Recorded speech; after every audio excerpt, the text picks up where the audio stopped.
In the previous video, we discussed that timing the baby for a certain amount of time on each breast is not helpful, and that baby should be allowed to stay on each breast as long as he wants. So what to expect? Would the baby be satisfied with one breast per feeding, or would the baby ask for the second breast too? Well, it depends. Most newborn babies have small stomach volume and they get tired easily, so they usually will get satisfied from one breast per feeding. And then next time when the baby wakes up, you can offer the other side. Sometimes though, the baby may unlatch from the first breast and still be awake. Then you can offer the second breast and see if the baby will like to take it for some time as well. When this happens, it may be that the baby will spend less time on the second breast because already was getting full on the first one. So may take a little bit more time on the second breast and fall asleep.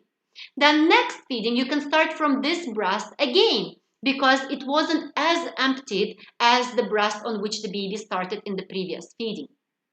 Also, an older child may be more actively asking to switch from one breast to another because the stomach is bigger and also because an older baby may want to ask for a different composition of milk. So especially when it is a hot day, and as we know from the previous videos about the Foremilk and Hindmilk, we know that the first milk that comes out is more watery. So on a hot day, an older child may ask to switch from one breast to another several times during the same feedings. So not only 2 breasts per feeding, but maybe 3 or 4 breasts per feeding, going back and forth between left and right many times, because as baby is nursing on one side, the other side is able to separate into the layers more. So the first milk that will come out will be thinner and more watery and will be more hydrating to the baby.